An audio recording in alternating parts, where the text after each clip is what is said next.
As part of the Green Impact Workbook, the teams look at energy and how they might save energy in the workplace. And so, of course, that works right the way through to the amount of electricity and gas that we consume, and, of course, the emissions of carbon that arise from the use of gas and electricity. And another aspect of this is the estate management statistics. Now, these are collected nationally for all universities.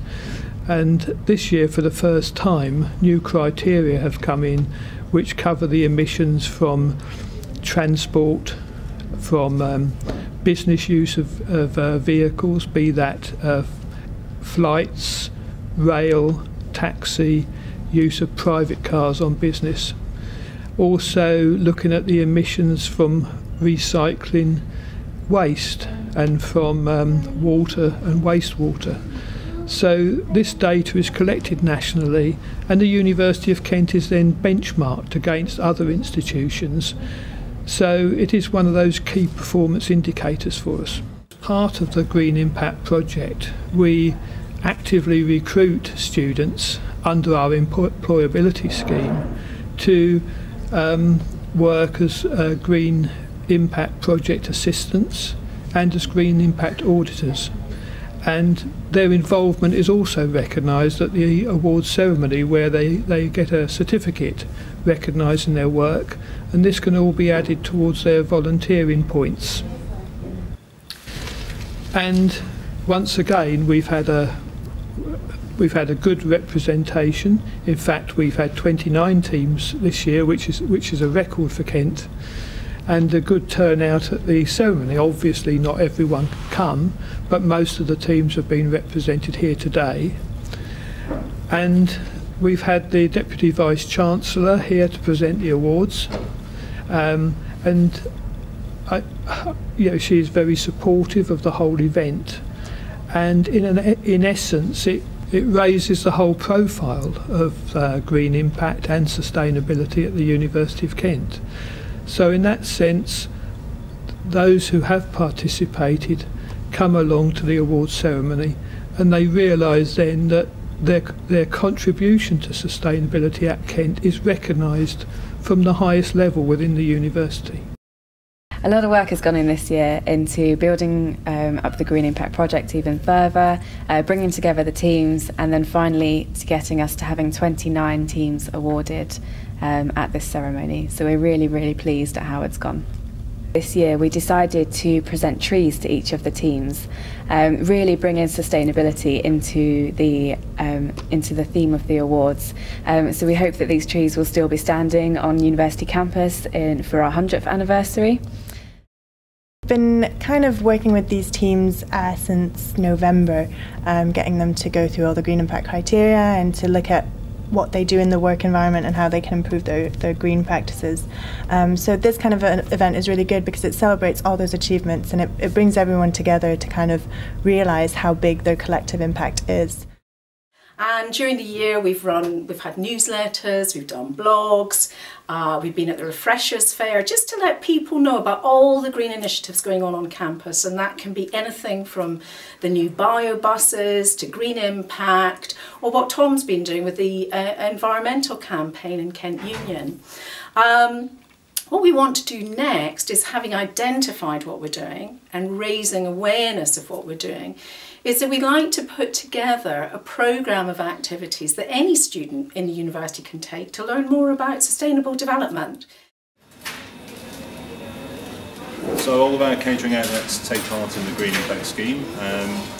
They have all done very well. They've really got their teeth into it, and they're all keen to compete for the top prize. At the moment we recycle all our cardboard, glass and plastic. In the future we're going to be looking to separate out all our food waste so that can be sent off to be composted. It is quite important because it will help the university itself, first of all, to save some money, but also it's good for the environment. And if we actually think green and we keep our resources to minimum, it will actually improve our research as well. I feel that it's really important to communicate to students about sustainability on campus, because most of them, especially at this age, I feel that when you're at university, I feel that most students want to make a change, especially at this point in their life. They want to change the world. They want to have a nice, brighter, clean, efficient future.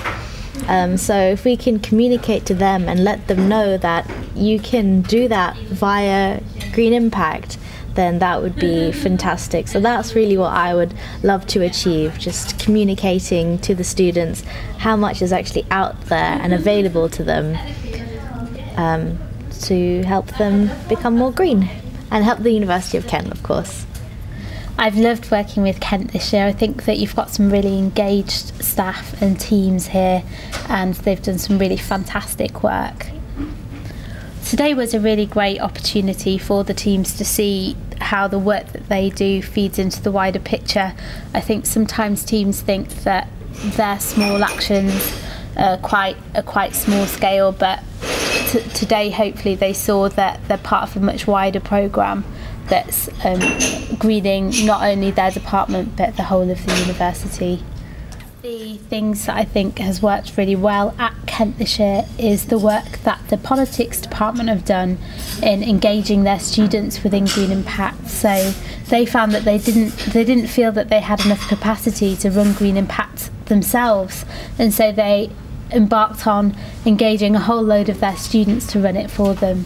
So not only did it save them time and resources, but it also gave those students an opportunity to gain skills in this area and improve their employability.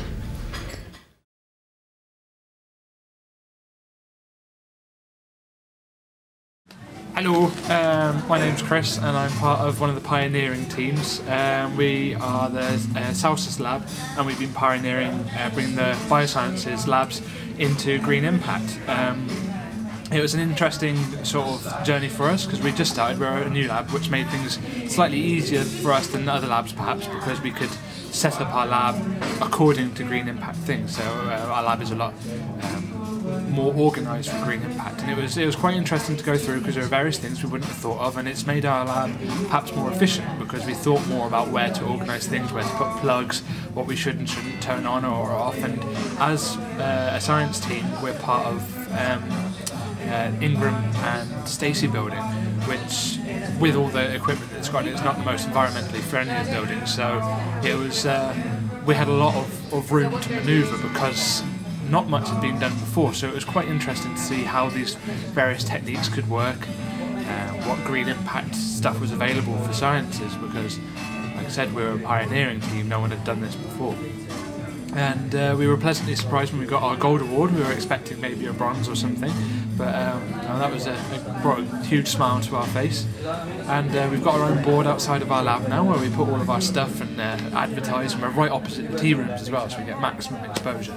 And it's good on a personal level as well, because it means we can experiment with different things, and we can do things that perhaps other people were more restricted not to do because it hadn't got the exposure in the sciences. So we'd like to think that in the years to come we can grab some of the older labs and start introducing them to our way of doing Green Impact, and it'd be great to have this starting influence and to think 10, 20, 30 years down the line, maybe I'm still at this university, maybe I'm at another, fingers crossed that I'm still in academia, and to look back and look at Kent and maybe other surrounding universities and think, wow, we started this, we got this going. And Green Impact isn't just about saving the environment, it's you save money so you can do more with science and contribute in a much greater way. It's, I suppose, the Green Impact part of this is the motivator, and yeah, I think it's good, and in the sciences hopefully a lot more to come. So